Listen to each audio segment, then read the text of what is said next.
वज़ीर-ए-आज़म पाकिस्तान इमरान खान ने कोयटा में होने वाले वाक़े के ऊपर गम और गुस्से का इजहार किया, रंज का इजहार किया और कहा कि इन तंजीमों को हम सर नहीं उठाने देंगे। अगर आप एक लिहाज से देखें तो वज़ीर-ए-आज़म पाकिस्तान का काम है बड़ा आसान।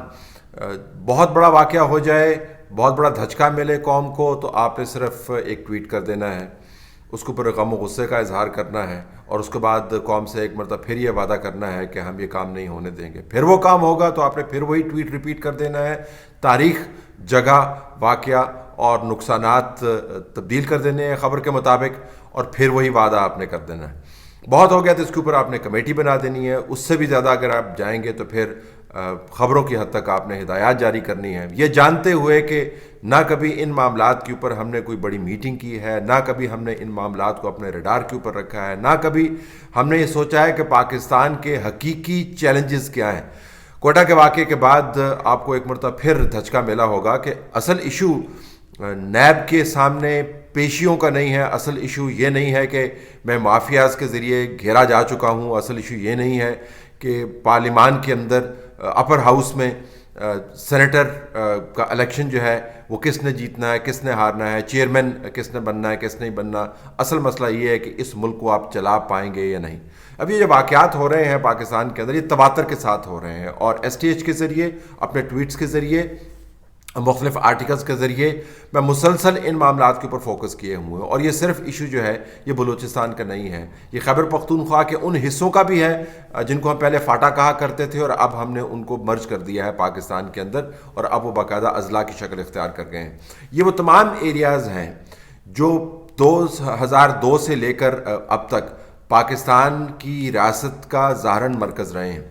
यहाँ पर बहुत फसाद भी फैलता रहा है और उस फसाद के ख़िलाफ़ मुख्तलिफ़ किस्म के ऑपरेशंस भी होते रहे हैं, और एक नहीं, दो नहीं, 4 बड़े ऑपरेशंस और उसके साथ दर्जनों की तादाद में छोटे ऑपरेशंस, हज़ारों की तादाद में इसके अंदर जानों का ज़िया हुआ है। अरबों रुपए इसके ऊपर लगे हैं, अरबों डॉलर्स बल्कि इसके ऊपर हमें कहना चाहिए लगे हैं। और हमें ये बताया गया कि हमने ये इलाके मुकम्मल तौर पर साफ़ कर दिए, और मौजूदा हुकूमत जिसके नुमाइंदगान का ये कहना है कि उनके पास कोई ख़ास गिदड़ सिंगी है जो राइट विंग फोर्सेस हैं उनको इंगेज करने की, उन्होंने कहा कि हमने उस गिदड़ सिंगी को इस्तेमाल करके पाकिस्तान को मुकम्मल तौर पर स्टेबलाइज कर दिया है। अब दोबारा से उन्हीं तंजीमों ने उन्हीं वाक़यात के साथ अपने पाकिस्तान के अंदर मौजूद होने के शवाहिद जो है वो ज़ाहिर करने शुरू कर दिए हैं। जब मैरियट का वाक़या हुआ या पेशावर के अंदर होटल के ऊपर ये वाक़या हुआ तो उस वक्त ख्याल किया जाता था कि उस वक्त हम घिरे हुए थे, हमारे गिर्द दुश्मनों ने बाकायदा प्लानिंग की हुई थी। अब तो हम ये भी नहीं कहते, अब तो हम दुनिया को ये बावर करवा रहे हैं कि ये तो टूरिज़्म की बहुत बड़ी डेस्टिनेशन बन गई है। अब तो हमने ये कहना शुरू कर दिया कि यहाँ पर लोग बाकायदा आया करेंगे और यहाँ पर पैसे खर्च किया करेंगे और यहाँ पर पाकिस्तान के हसीन नज़ारे देखा करेंगे और बताएंगे कि किस तरह ये अमन का गहवारा बन गया। अब तो हम बाकायदा अपनी मार्केटिंग की बात कर रहे हैं, अब तो हम डॉक्यूमेंट्रीज बनवाने की कोशिश कर रहे हैं। लेकिन साथ साथ जो पाकिस्तान की हकीकत है वो हमें बार बार कचौकियाँ लगा के बताती है कि भाई हमारी तरफ भी देखें, असल हकायक वो नहीं है जो आपको तोता मैना की या कोकाफ की कहानियाँ सुनाते हैं। असल हकायक ये हैं जिसके अंदर इस किस्म के वाक़यात इतनी आसानी से हो जाते हैं। इतने बड़े होटल के अंदर एक गाड़ी का आना, उस गाड़ी को वहाँ पर पार्क करना, उसके अंदर बाकायदा ड्राइवर की मौजूदगी, और फिर वो अंदरनाक वाक़या जो जिसके ऊपर सबसे बड़ी हेडलाइंस आज पाकिस्तान के बारे में दुनिया भर के अंदर बन रही हैं। ये वो मामलात हैं जो कौमी बहस का हिस्सा होना चाहिए। ये वो नेशनल एजेंडा है जिसके ज़रिए ममालिक चलते हैं। इससे हमारे बच्चों का मुस्तकबिल जो है वो तय होना है। वो जो तमाम लग़वियात आप रोज़ाना सुनते रहते हैं और पिछले कई साल से सुन सुन के तंग आ गए हैं, कान पक गए हैं और इनका सिफर नतीजा निकलता है, उनसे पाकिस्तान ने नहीं चलना। लेकिन वहाँ पर तवज्जो नहीं है। जो बड़े वाक़यात हैं उनके ऊपर आपने सिर्फ ट्वीट कर देना है, गम और गुस्से का इजहार कर देना है, और जो फ़िरोही मामलात हैं उसके ऊपर तमाम अपनी एनर्जीज लगानी है, उसके ऊपर आपने बाकायदा मीटिंग्स करनी है, उसके ऊपर आपने दिन रात सर्व कर देना है। ये तरजीहात का मामला है।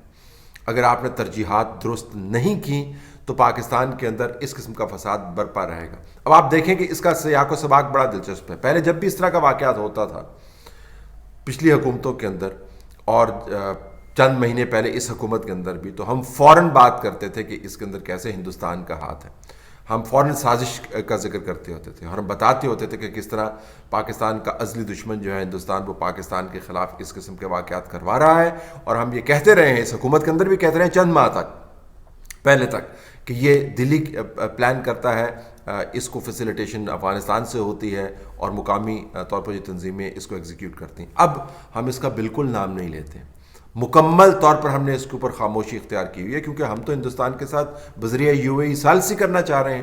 تو وہ بیانیہ جو ریاست پاکستان کم از کم وقت گزارنے کے لیے ہی جاری کیا کرتی تھی، ان واقعات کے اوپر اب وہ بیانیہ آپ کو مکمل طور پر خاموش ہوتا ہوا نظر آتا ہے. تو بڑا سوال یہ ہے کہ کیا اس کے اندر واقعتاً بیرونی قوتیں انوالو ہیں؟ اگر بیرونی قوتیں انوالو ہیں تو وہ کون سی قوتیں ہیں، وہ کس طریقے سے فیسیلیٹیٹ کر رہی ہیں؟ یہ واقعات جو ہیں، ایسے نہیں ہوتا کہ صبح کسی نے اٹھنا اور کہا جی کہ آج ہم نے جانا ہے فلاں جگہ کے اوپر، وہاں پر جا کر ہم نے یہ حرکت کر دینی ہے. ایسے یہ واقعات نہیں ہوتے.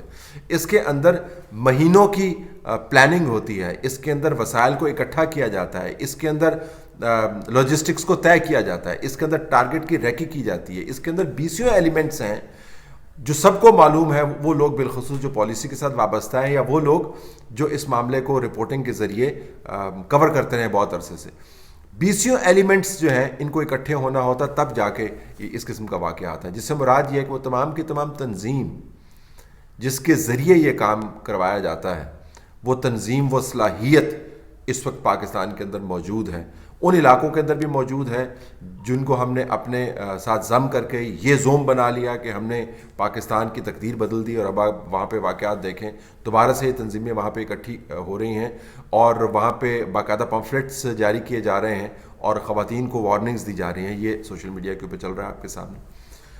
باقاعدہ جو اپنا فٹ پرنٹ اور اپنے ہونے کے شواہد ہیں، وہ آپ کو بڑے واقعات کے ذریعے بھی وہ یاد دہانی کروا رہے ہیں. تو یہ تمام کے تمام لوگ یہاں پر موجود ہیں اور آپریٹ کر رہے ہیں. لیکن کسی جگہ کے اوپر، کسی فورم کے اوپر، اور آپ وٹنس ہیں اس کے، آپ روزانہ خبریں دیکھتے ہیں، آپ روزانہ سوشل میڈیا کے اوپر سیاسی بیانات ریسیو کرتے ہیں، آپ پارلیمنٹ کی بحث دیکھتے ہیں، آپ اخبارات پڑھتے ہیں، آپ سوشل میڈیا کے اوپر مختلف تجزیے سنتے ہیں، مین اسٹریم میڈیا کے اوپر تجزیے سنتے ہیں. کسی فورم کے اوپر آپ کو پاکستان کو جو اصل خطرات سے کا سامنا ہے اس کے اوپر آپ بحث ہوتے ہوئے نہیں دیکھیں گے. کہیں پر آپ کو پالیسی سازی ہوتی ہوئی نظر نہیں آئے گی، کہیں پر آپ کو میٹنگز ہوتی ہوئی نظر نہیں آئیں گی. اگر میٹنگز ہوں گی تو وہ میٹنگز کیا ہوں گی کہ آج ہم نے کس کو جیل کے اندر ڈالنا ہے اور آج ہم نے کس کو جیل کے اندر سے نکالنا ہے، آج ہم نے کس کی جائیداد کی کرکی کرنی ہے اور کس کی جائیداد کے اوپر بلڈوزر پھیرنا ہے، آج ہم نے کس بندے کا بندہ توڑنا ہے اور کس بندے کو اپنے ساتھ ملا کے رکھنا ہے. ان معاملات کے اندر ہی قوم کو پھنسایا ہوا ہے. حقیقی چیلنجز وہ ہیں جو آپ کو بلوچستان سے نظر آ رہے ہیں، جو آپ کو KPK سے نظر آ رہے ہیں. لیکن چونکہ اب ہم نے ثالثی کا جھنڈا ایکسیپٹ کر لیا ہے اور سفید جھنڈا ہم لہرا لہرا کے دلی کو کہہ رہے ہیں کہ ہم آپ سے بات کرنا چاہتے ہیں. ہندوستان کے اندر سے ایسی کوئی بات آپ کو سنائی نہیں دیتی. ان کا وزیر خارجہ جو ہے یا ان کے جو بیوروکریٹس ہیں، وہ کبھی آپ کو امن کا ڈھول بجاتے ہوئے نظر نہیں آتے. کبھی کبھار ایک آدھ کو جملہ ضمناً وہ کہہ دیتے ہیں تو علیحدہ بات ہے. ہم جہاں پر جاتے ہیں ہندوستان سے بات چیت کی بات کرتے ہیں، ہم جہاں پر جاتے ہیں ہم ثالثی کی بات کرتے ہیں. تو ہم نے چونکہ اب ثالثی کا جھنڈا جو ہے UAE کے ساتھ مل کر ہاتھ میں اٹھا لیا ہے اور امن کے جھنڈے کو ہم نے از خود یک طرفہ طور پر لہرانا شروع کر دیا. اب تو ہم یہ بھی نہیں کہہ سکتے کہ اس کے پیچھے ہندوستان کا ہاتھ ہے.